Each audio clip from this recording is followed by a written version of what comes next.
আনন্দ আমাদের একজন সম্মানিত সহকর্মী চলে আছে ইমতিয়াজ জাহান হচ্ছে। আমার জন্য খারাপ লাগার বিষয় হলো যে ওনাকে আমি পাইলাম না, ওনার সাথে কাজ করে যে সুযোগটা, সেই সুযোগটা আমি পেলাম না।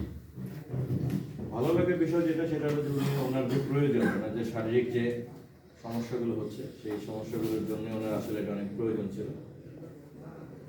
এই প্রয়োজনটা আসলে পূরণ হচ্ছে, এটা আসলে ভালো লাগার একটা বিষয়। যেহেতু আমি সভাপতি হিসেবে কথা বলছি, সভাপতির কথা বলার একটা সুবিধা আছে, বেশি কিছু বলতে হয় না, সবাই আগে সব কিছু বলে দেয়। তো আমি সেই সুবিধাটা নিলাম। উনি কেমন মানুষ ছিলেন আপনাদের বক্তব্যে সেটা কিন্তু স্পষ্ট, ক্লিয়ার।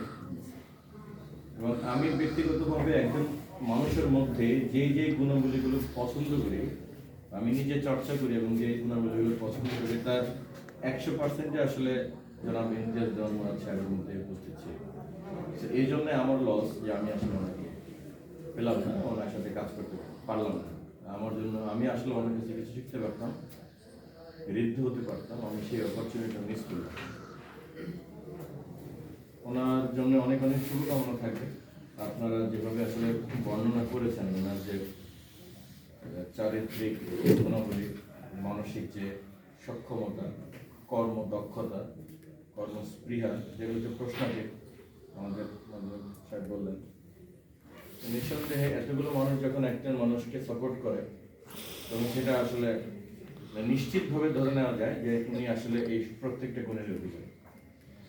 এমন একজন বন্ধুকে আমরা হারালাম, এটা নিঃসন্দেহে আমাদের সকলের জন্য বেদনাদায়ক। আমরা আসলে বেদনাতুর হৃদয়ে আসলে ওনাকে বিদায় দিচ্ছি। তবে আমরা হাসি মুখে বিদায় দেবো ওনাকে, যাতে ওনার ভবিষ্যৎ জীবনটা আর অনেক ভালো হয়, অনেক সুন্দরভাবে কাটে। ওনার যে শারীরিক যে সমস্যাগুলো আছে সেগুলো নিশ্চয়ই মহান আল্লাহ এটাকে দ্রুত আরোগ্য লাভ করাবেন ওনাকে, উনি যাতে অনেক দ্রুত সুস্থ হয়ে যান। এবং এটা নিয়ে ওনার যাতে আল্লাহ অনেক দিন যাতে হায়াত দারাজ করে, যাতে ওনার যে সন্তানরা আছে, পরিবারের যে প্রয়োজন আছে, সেই প্রয়োজনগুলো যাতে ওনাকে মেটাতে পারেন, সন্তানদেরকে যাতে মানুষের মানুষ করতে পারেন, আমরা সকলে মিলে সেই দোয়া করতে পারি। ওনার যে ছেলে সন্তান আজকে দেখছি, আরও সন্তান আছে একজনই, তাকে যাতে উনি মানুষের মধ্যে মানুষ করতে পারেন।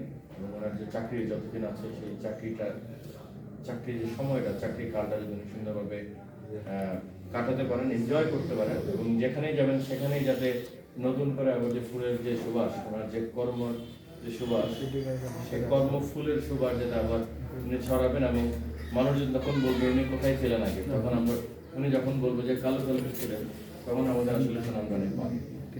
তো আমরা সকলে মিলে তার জন্য দোয়া করবো, যাতে উনি সুস্থ থেকে, সবল থেকে, স্ট্রং থেকে ওনার যে কর্মদক্ষতা নতুন জায়গায় সেটা যেটা আরো প্রতিফলিত করতে হবে। সকলের ভালো থাকবে। Thank you.